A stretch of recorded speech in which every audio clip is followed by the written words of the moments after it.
Governo Federal e Prefeitura Municipal de Osasco, através da Secretaria Municipal de Cultura e Conselho Municipal de Cultura com Cultura, convidam para o fomento cultural da Lei Aldir Blanc. Artes cênicas, processo em andamento. Depoimento profissional com Viviane Amaral e Herbert Silva Leão.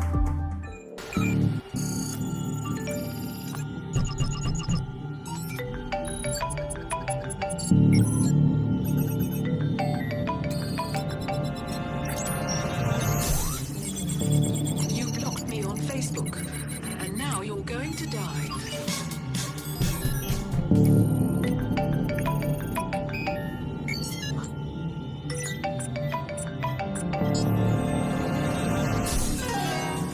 blocked me on Facebook, and now you're going to die.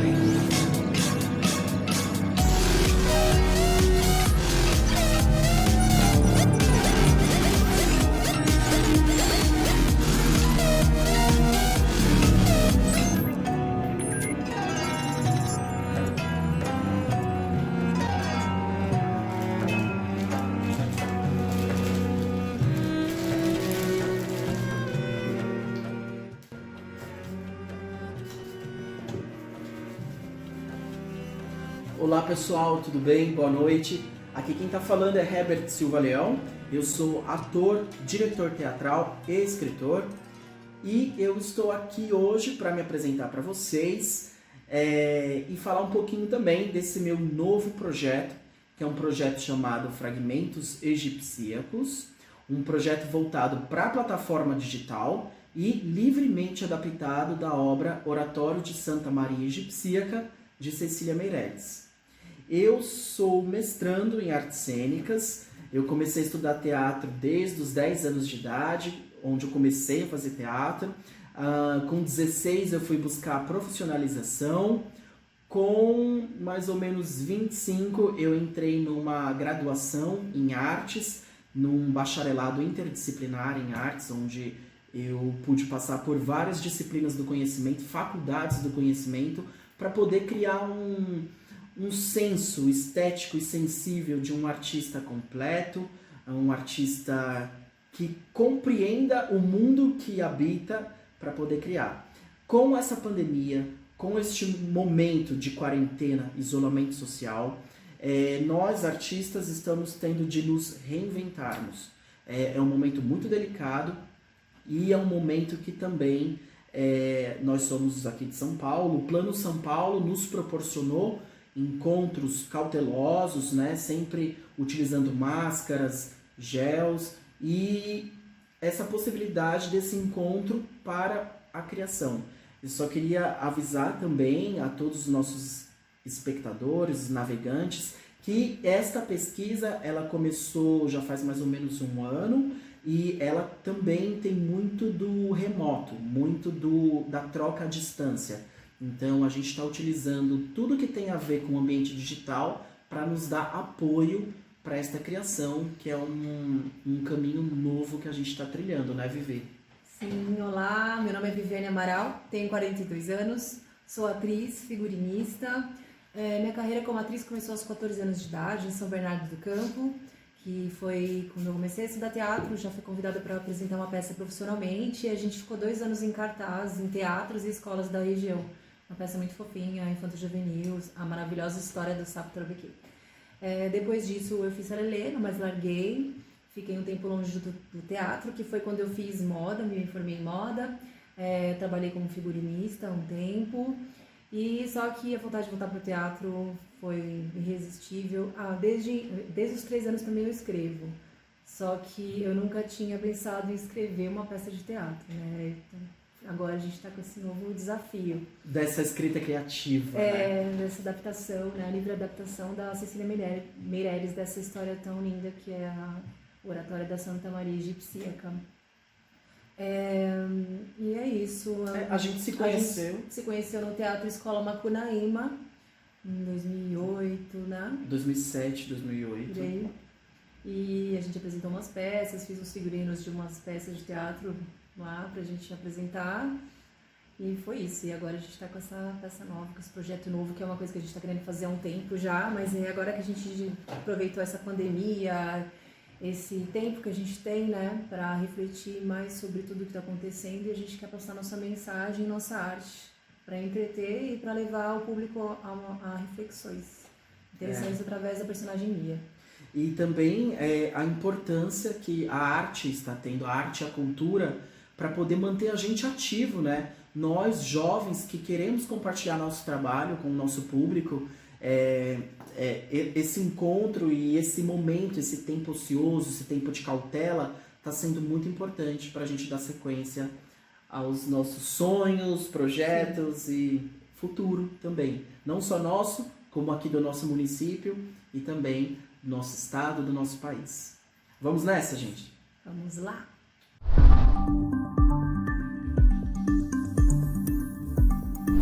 Esse projeto surge quando eu finalizo a minha trajetória numa empresa de livros aqui em São Paulo e vou para a Bahia. Na Bahia, eu vivi 5 anos em Salvador. No primeiro ano que eu cheguei na Bahia, em 2014, eu participei de um projeto chamado Sesc Dramaturgia. E o tema desse Sesc Dramaturgia no ano de 2014 era o sagrado no teatro. Esse curso é um curso muito bacana, experimental, porque além de leituras dramáticas, a gente acaba sendo contratado para poder fazer uma leitura dramática. Então, 5 diretores são contratados e cada um fica responsável por um texto e pela montagem desse texto em leitura dramática, né? Quem ministrou foi a Delice de Souza. Ela é doutora pela Universidade Federal da Bahia e o texto que cai comigo é o Oratório de Santa Maria Egipcíaca. Eu fiz essa leitura dramática que ficou em cartaz no Sesc Senac Pelourinho com 5 atores baianos. A Vida Lima fez a Maria Egipcíaca, Paulo Bitenca fazia o Zósimo, também tinha no elenco o Ricardo, o Newton e o Pedro.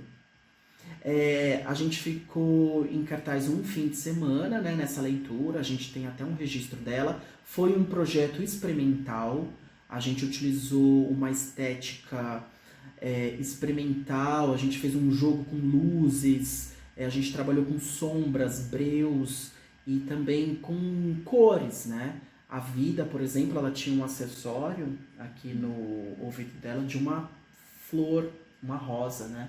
Era muito expressivo, muito bonito. Então, esse projeto ele surge assim, né? E após essa leitura tem meu encontro com o Vivi, que a gente resolve trazer esse projeto e para uma história contemporânea. Ele me falou desse projeto e eu falei, Maria Egipcíaca, quem é ela, né? E aí ele me contou um pouco e eu me apaixonei. Assim, nossa, amigo, a gente precisa fazer alguma coisa aqui em São Paulo com esse texto. E aí ficou essa vontade, nasceu daí, desse projeto dele, a vontade da gente montar o Oratório da Santa Maria Egipcíaca. Só que aí quando a gente conversou e leu e tal, juntos, a gente sentiu a necessidade de trazer para a contemporaneidade, né? Porque é um texto muito parnasiano e... Que conta a história dessa santa, né? Mais ação, mas... Então, aí a gente pensou em criar e surgiu a ideia de, através da Mia, a personagem principal da nossa história, que ela se apaixona pela história do oratório e ela é uma mulher super feminista, super pra frente, ela tem vários questionamentos, né, no mundo atual e a gente vai trazer tudo isso na história que tá em andamento. Na verdade, a gente começou a escrever agora. Para mim é um grande desafio, porque eu escrevo desde os 3 anos, mas eu escrevo coisas para mim, que são pessoais, pensamentos, reflexões, poesias. Escrevi uns 2 contos, mas é tudo muito assim. Uma peça de teatro é o nosso desafio, mas tá uma delícia. A gente está pesquisando bastante, tô pesquisando muito. Esse processo está sendo muito importante pra gente, né? Porque como a gente está fazendo, ele tá todo diferente. Porque como a gente está trabalhando também à distância, A gente está tendo tempo para viver e escrever o texto e a gente está trabalhando com a escrita criativa, que ela está trazendo, ao mesmo tempo que ela traz referências do texto da Cecília Meirelles, ela traz questões da contemporaneidade, questões sociais que a gente vê sobre, e que a gente vai falar um pouco sobre isso também, o sagrado feminino, a posição da mulher na sociedade atual, a sua luta, o seu protagonismo hoje, né? A gente vê que as mulheres são protagonistas. Está muito em voga esse assunto do sagrado feminino, porque realmente é uma necessidade, né? A gente sente muito, a gente tem sentido e dá para ver a olhos vistos que há essa necessidade do resgate do sagrado feminino. Muitas mulheres já têm sentido isso, já têm se encontrado em círculos para conversar sobre o assunto e a gente está trazendo isso para a peça. Não só isso, outros questionamentos também, mas o principal é esse, a busca do sagrado feminino. E lembrando também que é um processo, né, Vi, que ele está em aberto, né? Então, ele é sempre um processo que a gente tem tempo para rever qual é a linha que estrutura essa nossa narrativa, né? Porque além de ser uma narrativa representativa, porque a Vivi ela vai representar a personagem Mia, que é uma personagem contemporânea que vai fazer analogias com a Santa Maria Egipcíaca, mas também tem a performatividade de Vivi enquanto atriz, enquanto cidadã, né, mãe, mulher, na busca dela, dessa luta do cotidiano. Então, é um experimento que a gente está tendo que se adaptar para esse mundo digital, trazer também questões da linguagem digital, né? A linguagem digital para a gente está sendo um desafio. Eu comecei a pesquisar há pouco tempo. Eu já tinha pesquisado na iniciação científica a relação do teatro com a tecnologia, porque o teatro ele sempre foi muito atrelado à tecnologia, né? Inclusive, na Grécia Antiga, a gente sabe que existe um conceito, né? O deus ex machina, né? Que no teatro, nos grandes festivais dionisíacos, acontecia esse efeito tecnológico. E o que a gente também pode falar um grande marco da tecnologia e que tem muito a ver com o teatro é o surgimento da luz elétrica, né? Com a luz elétrica a gente pôde começar a pensar outros efeitos para a cena teatral. O blackout até então podia ser feito através do apagamento das velas, né? Porque os palcos eram iluminados através de velas, candelabros, e com a luz elétrica a gente começa a descobrir uma estética, uma poética teatral mais forte, né? O teatro em ambiente digital, ele vai trazer uma questão da estética do digital. E é uma estética que a gente está tendo que rever muita coisa que já foi dito sobre estética. A gente trabalha com um livro do Benedito Nunes, ele foi um grande esteta lá da Universidade Federal do Pará, e ele escreveu um livro sobre a introdução da filosofia nas artes, né? A introdução da filosofia da arte. E ele faz um panorama geral do mundo, desde pré-socrático até a civilização contemporânea, falando do onde a gente se encontra. E o Benedito Nunes, ele já é falecido e a obra dele agora vai ser, como eu posso falar, continuada por nós, né? Jovens artistas da cena contemporânea. E a estética digital é algo novo, que já existem núcleos e grupos de pesquisas que vêm estudando sobre isso, né? Eu conheço na Universidade Federal da Bahia um grupo que trabalha com isso, que tem à frente a professora doutora Ivani Santana, e também na Universidade Federal de Minas Gerais, que eu tive a oportunidade de fazer um curso em teatro em movimento digital com alguns professores da Federal de Minas Gerais, através de um projeto maravilhoso que eu recomendo também todos que têm interesse em conhecer, que é a produtora Rubim Produções. A Rubim Produções ela tem uma plataforma EAD, é o primeiro curso de teatro digital online, e eu fui convidado, né? Prestei uma seleção também de fazer parte da primeira turma e vai reverberar nesse nosso projeto aqui, que são os fragmentos egipcíacos, né, Vivi? Essa parte digital é o Herbert que está me guiando, né? Porque eu não sou boa com internet, tecnologia. Eu estou mais com a parte do texto, mas estamos aí para esse desafio maravilhoso. E a gente vai aprendendo também, né? Sim, A sempre mexer, aprendendo, operar sempre. uma câmera, fazer uma edição de um Sempre. vídeo, Aham. usar um filtro. A gente está fazendo vários experimentos, aí eu vou fazendo Herbert, não, assim não, mas um pouquinho mais assim, outro jeito, não, muda aí, não, isso daí não é, isso daí é digital, não, isso daí teatro é complicado, não é fácil mesmo, porque o teatro, porque eu tô acostumado ao teatro no palco, né, e agora Presencial, né? é teatro na internet, meu Deus, como é que faz isso?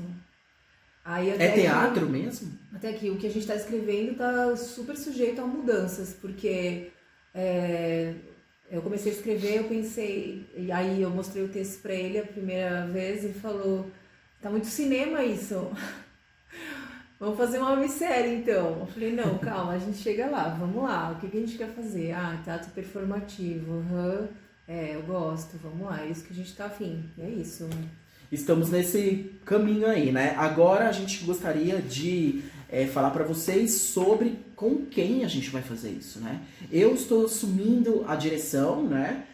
Na verdade, até este momento está sendo uma direção compartilhada, porque a Vivi, ela está sendo uma artista, uma atriz muito engajada. A gente está falando sobre o sagrado feminino e ela está se doando realmente para construir a gênese dessa personagem, da Mia, como a gente vai ver mais pra frente, para poder trazer uma personagem inteira na história, né, na nossa narrativa. Então a gente, para além da Vivi, que tá sendo super importante, ela é dramaturga, ela tá com esse desafio de fazer a dramaturgia, né, que, como ela disse, mescla muito com a linguagem cinematográfica, mescla muito com o roteiro. Então a gente tenta o que é o teatro, como a gente escreve um texto para teatro, um texto para cinema e um texto para internet. É trabalho. Então a Vivi está como dramaturga e atriz. A gente tem a Tamires Ariel na produção, é uma atriz formada há pouco tempo pela FPA. A gente está com a Thalita, que vai ser a nossa contra-regra, né? Trabalhando junto com a diretora de arte, que é a Camila Riga, uma artista visual, né? Que vai trabalhar com a fotografia e essa visualidade dos nossos quadros, né? E o João Venturini, que vai estar na nossa trilha sonora, nos agraciando com o seu violino, o seu violão e, quem sabe, uma banda, né? Vamos ver. Vamos ver, a gente também está nessa expectativa de pandemia, trabalhar né? remotamente. Tem pandemia, né? A gente tem que prestar atenção nisso. Mas vamos ver. Então vamos lá para a próxima etapa? Vamos Bora. nessa.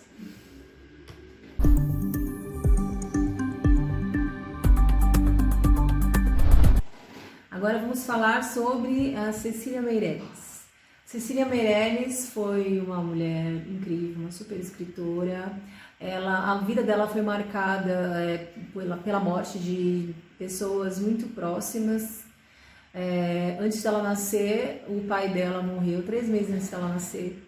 Depois que ela nasceu, aos 3 anos de idade, ela perdeu a mãe, então ela ficou órfã com 3 aninhos de idade. Ela foi criada pela avó, se casou, o marido dela teve 3 filhos, o marido dela morreu, 3 filhas ela teve. O marido dela morreu e para ela foi uma grande perda, porque ela perdeu a luta contra a depressão dele.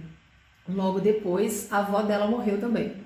Então, o que para uma pessoa comum seria motivo de tragédia, de ser uma tragédia, para ela foi uma força. Ela, através de todos dessa efemeridade da vida, ela escreveu, ela encontrou esperança, encontrou alento na arte dela, na vida dela de escritora. Foi quando ela escreveu os cânticos também, os cânticos que são super metafísicos e são obras belíssimas. É como se a tragédia tivesse dado para ela um, uma alma investigativa, sabe? Para querer saber sobre o mundo, sobre a essência humana. E ela é carioca, né? Ela nasceu em 1901 e o auge, o núcleo central da obra dela foi escrito durante o modernismo brasileiro, né? E o que a gente tem de pesquisas que falam sobre a obra dela, que era uma obra voltada mais para a metafísica. Era um eu lírico muito exacerbado. Ela foi chamada de parnasiana, ela foi chamada também de neossimbolista, né? E também devido ela ir contra assim, né? Ela não fazia nada por fazer. Ela não seguia a moda. A Cecília teve uma vida tão de luta, ela foi um expoente, né? Uma Artista mulher singular. Havia quem falasse que ela era até alienada, porque ela não seguia mesmo Não a seguia a forma moda. que os outros escritores seguiam na época. E isso fez com que as críticas fossem negativas e também há quem fizesse críticas analisando a qualidade das obras dela, né? A gente tem como herança cultural o Oratório de Santa Maria Egipsíaca, que de início ela queria fazer uma peça sobre São Paulo. E acabou que ela se apaixonou pela filosofia egípcia, como ela estudava a filosofia grega também, né? Ela Chinesa. se apaixonou pela vida da Santa Maria Egipsíaca, que a Santa Maria Egipsíaca, ela era uma menina que, né, aos 12 anos de idade, ela morava no Egito, aos 12 anos de idade ela foi para Alexandria, ela saiu de casa, foi para Alexandria, e ela se entregava para os homens e dava amor para eles. Ela era uma mulher muito à frente do seu tempo, ela era incompreendida, e até que houve uma festa, né, em Santa Cruz, e muitos barqueiros estavam indo para a Terra Santa, para Jerusalém. Romeiros, barqueiros. E ela ficava chamando eles para ir para a festa de Santa Cruz. Em Jerusalém, né? Não, ela queria desviar eles para a festa de Santa Cruz, mas eles estavam indo para a Terra Santa. Ela queria desviar eles do caminho deles. E até que muita gente gosta dessa parte, que ela ela resolve ir para Jerusalém e ela paga passagem com o corpo dela. Então, muita gente acha interessante isso, porque ela paga a passagem do barco para ir até Jerusalém com o corpo dela. E chegando lá, ela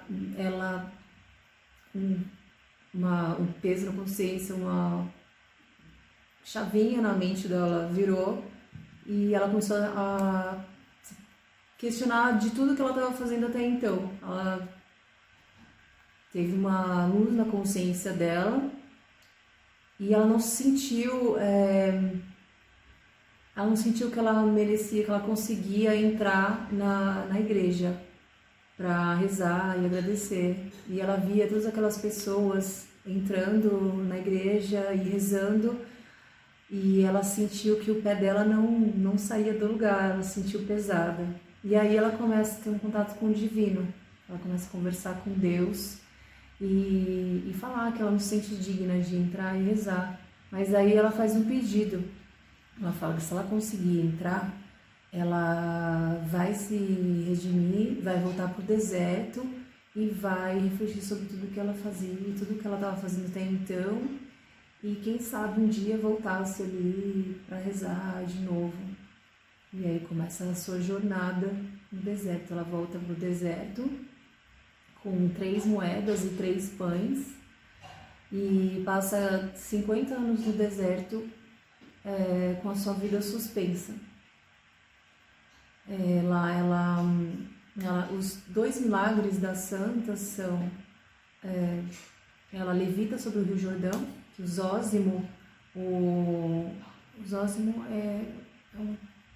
é um profeta que andava pelo deserto também, sim, né? Zósimo vai em busca de um padre santo no deserto e encontra uma figura esguia, nua, passando pelo deserto rapidamente. Ele se assusta, ele chega a pensar se ela é um demônio ou não, mas ela tá tão avançada assim na consciência dela e evoluída que ela sabe o que ele tá pensando. Ela fala, não, Zósimo, eu não sou isso. E ela pede para ele abençoar ela. E aí ele percebe que ela é santa, porque ele fala, não, por favor, me abençoa você, e ela já tá levitando, ela tá 2 palmos do chão. Posso complementar também uma questão que durante as nossas discussões e conversas a gente fica refletindo sobre essa obstinação que ela tinha, né, desde os 12 anos de idade, de sair de casa e de conhecer pessoas e de se entregar para essas pessoas, né? E aí a gente discute se a gente encara como um chamado para ela encontrar, né, essa divindade, o divino, né, e se tornar uma santa da Igreja Católica. Ela vem a se tornar santa. A história dela acontece entre a queda do Império Romano e a entrada na Idade Média, né? E também a gente também tem outras visões e outros vieses de interpretação de que ela pode ter sido realmente uma pessoa errante e que se arrepende profundamente de seus pecados e se exila num deserto para que assim ela possa ter um diálogo franco e pleno com o nosso superior. Sim.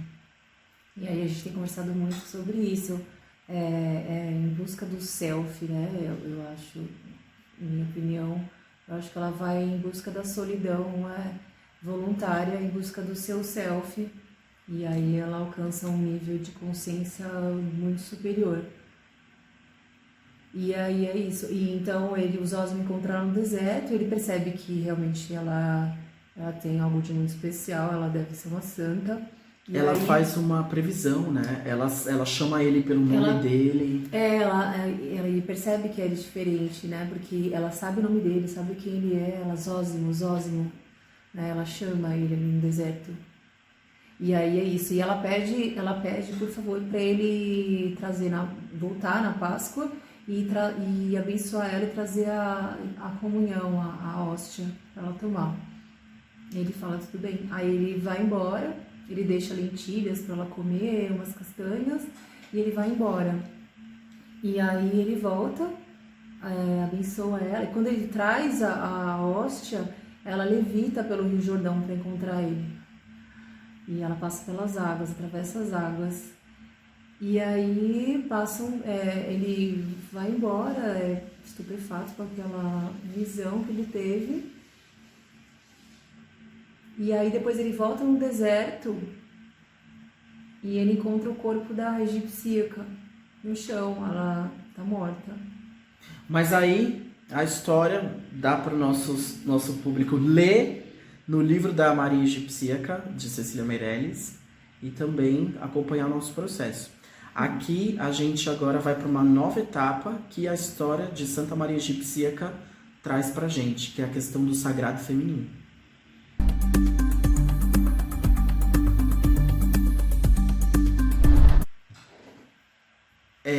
O texto de Cecília Meirelles nos traz para uma questão muito em voga atualmente, que é a posição da mulher na sociedade contemporânea, né? E muitas mulheres do mundo inteiro vêm estudando sobre o sagrado feminino. E não só as mulheres, nós homens também podemos nos sensibilizar pela causa e ler mais sobre, e entender também o feminino em nós mesmos. A Vivi tem uma pesquisa já extensa sobre o sagrado feminino. Ela vai compartilhar para a gente um pouco sobre algumas dessas questões, a mulher na contemporaneidade, o feminino, e também a questão do sagrado feminino na era digital, nas mídias digitais, no ambiente digital. Como trabalhar isso através do teatro, um teatro digital em movimento. Vivi? Então, o sagrado feminino é uma questão que vem sido levantada, muita gente tem falado sobre isso, e é muito ampla. As mulheres, antigamente, no tempo das cavernas, quando as sociedades eram nômades, as mulheres eram os guias desses grupos. E elas eram tidas como sagradas, elas eram tidas como profetisas. Então, assim, todos os ciclos da mulher eram respeitados, ao contrário de hoje em dia.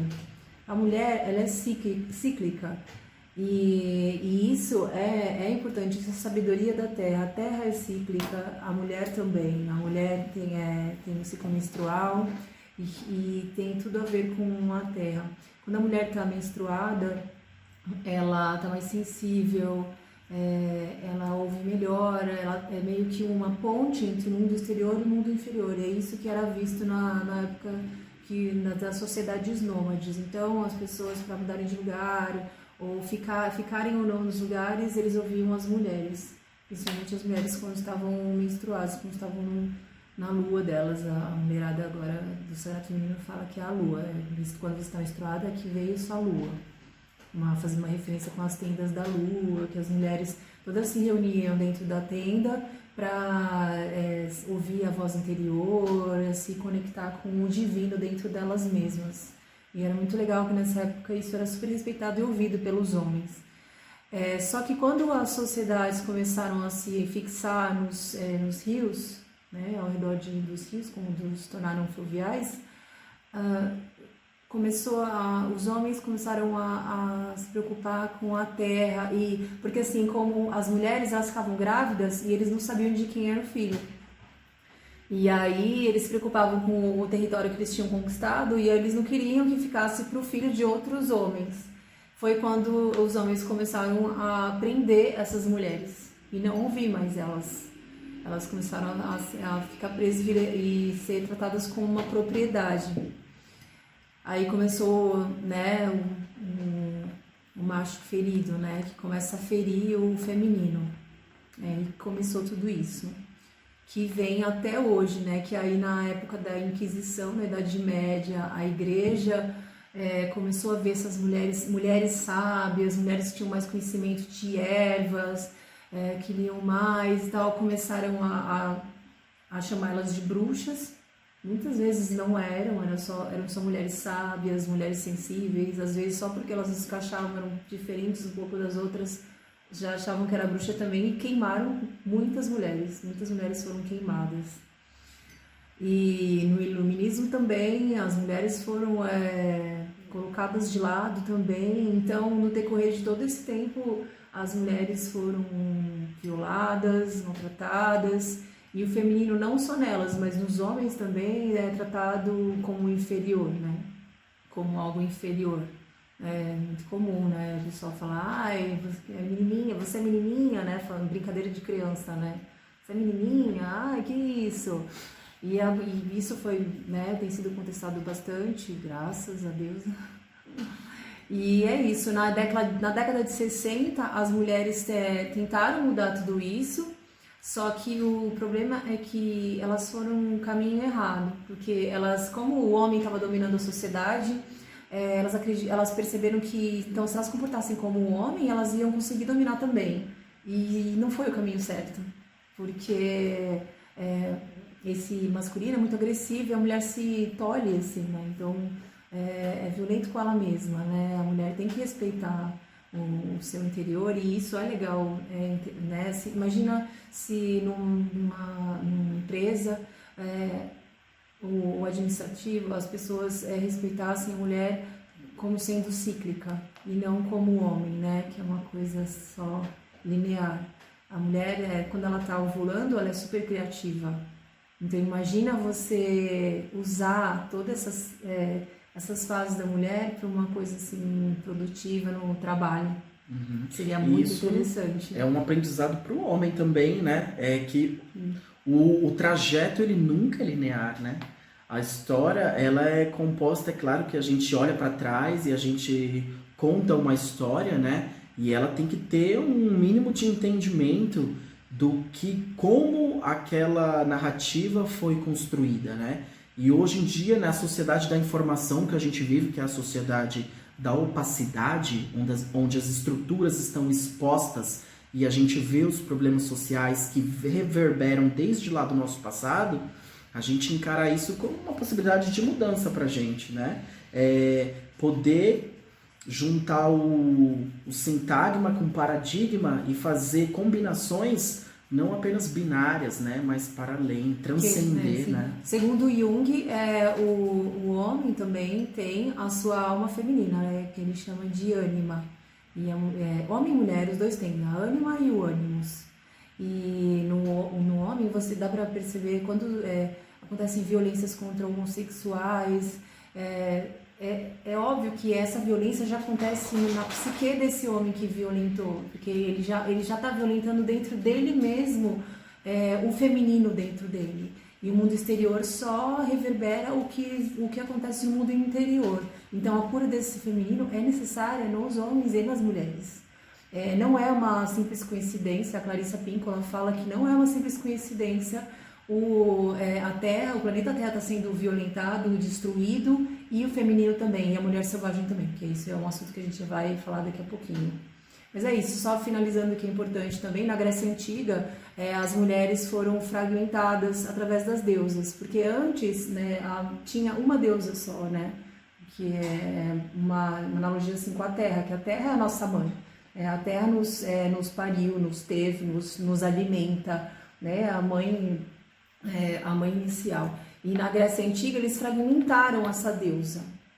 E muitas mulheres que estudam o sagrado feminino acreditam que isso foi para nos fragilizar. E aí por isso que muitas mulheres também, muitas estudiosas acreditam que é por isso que muitas mulheres também rivalizam muito.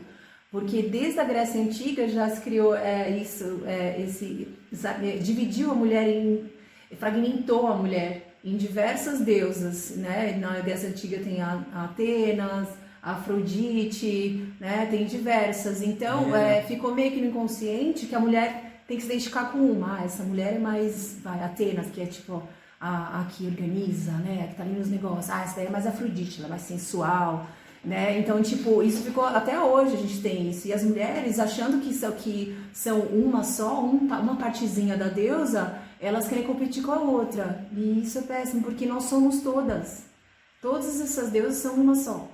A mulher, ela tem diversas facetas, diversas características. A mulher é sensual, mas a mulher sensual também é uma boa empresária. Que a Atena, ela tem todas as deusas dentro dela. Então é importante entender que nós somos cíclicas, nós somos muitas que são uma só. Então, assim como o mundo, né? O mundo integrado e holístico, nosso mundo, nosso universo, para além de multiversos também, né? Sim, aí já vai para além, né? Que somos todos um, né? Vamos lá para a próxima etapa? Bora!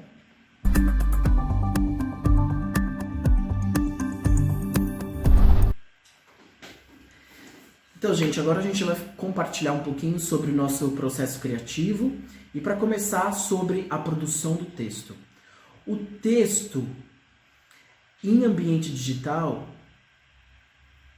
e teatral é um problema, né? É um problema porque, assim, a gente não está escrevendo, como a gente já disse anteriormente, a gente não está escrevendo para teatro, né?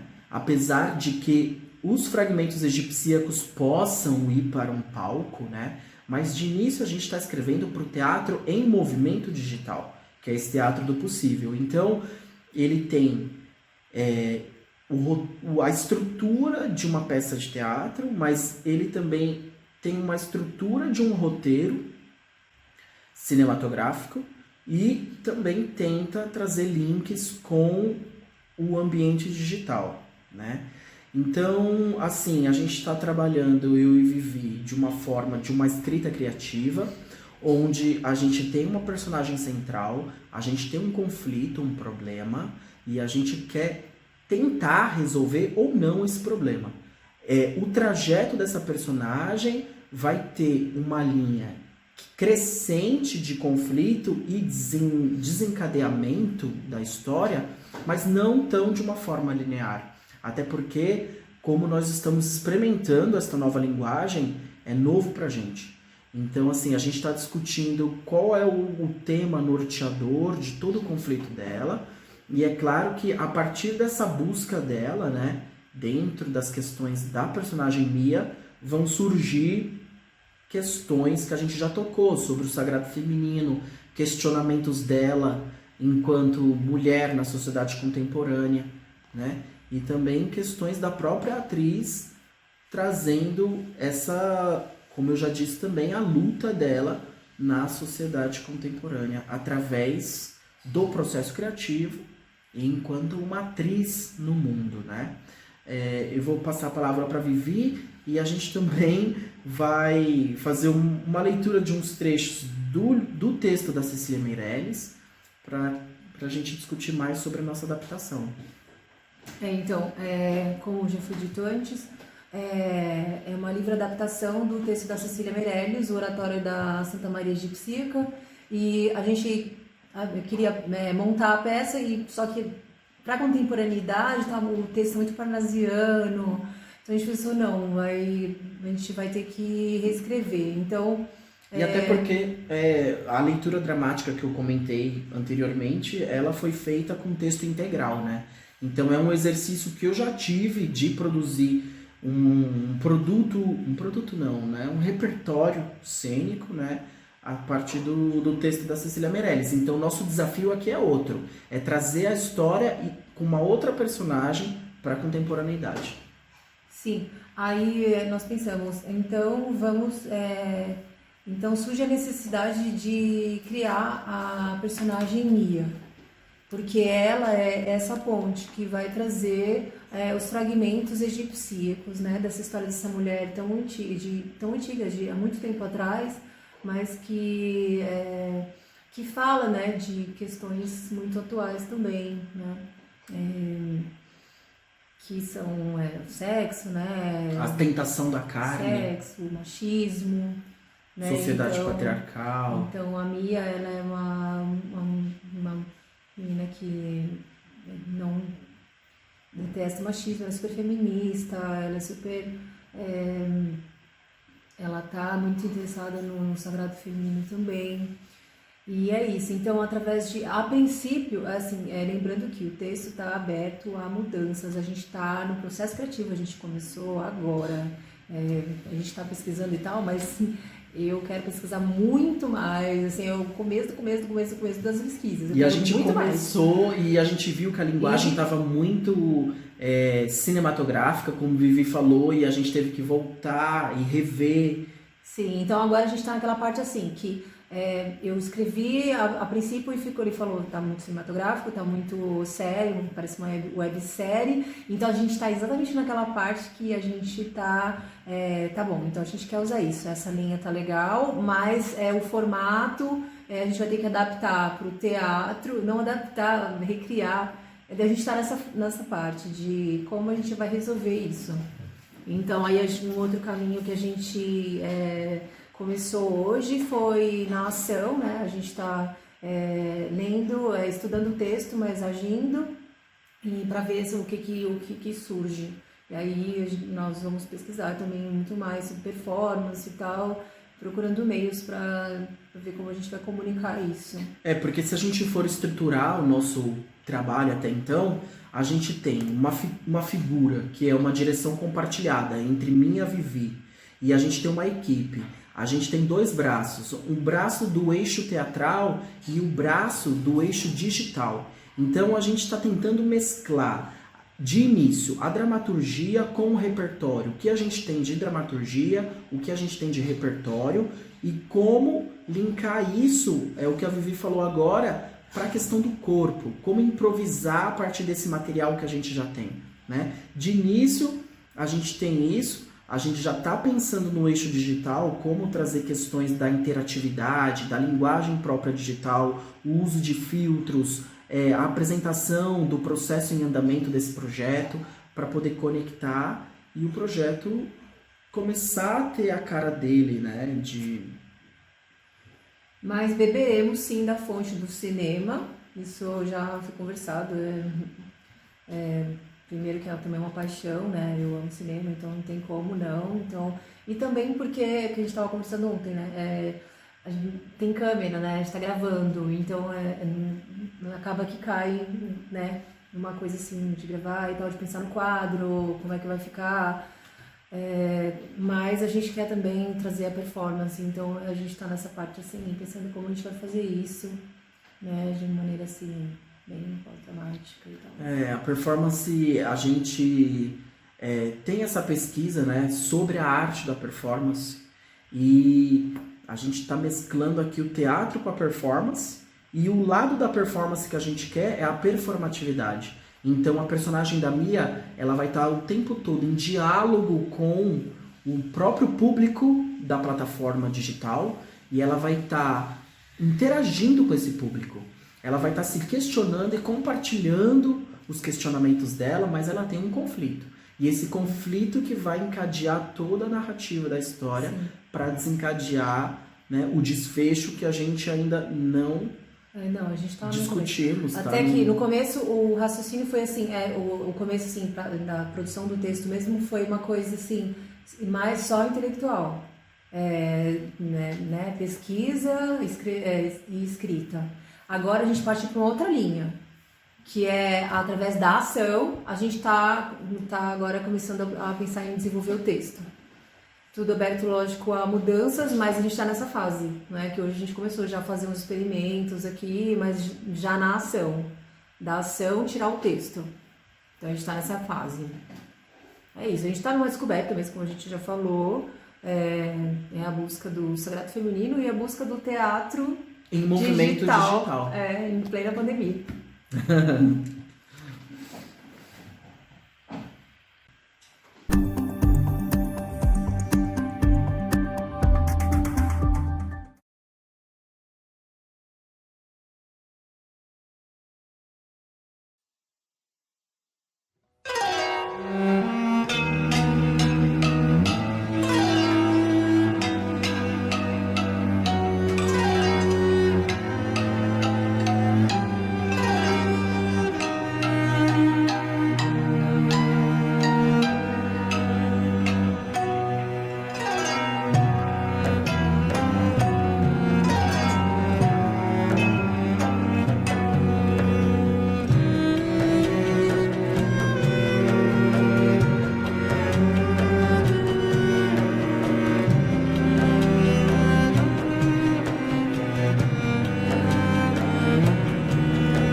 Para onde quero, sozinho, para longe corro, sou perfume de óleo de vento, ervas, flores, sementes, em viva brasa, no meu fogo morro,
uma macro, né?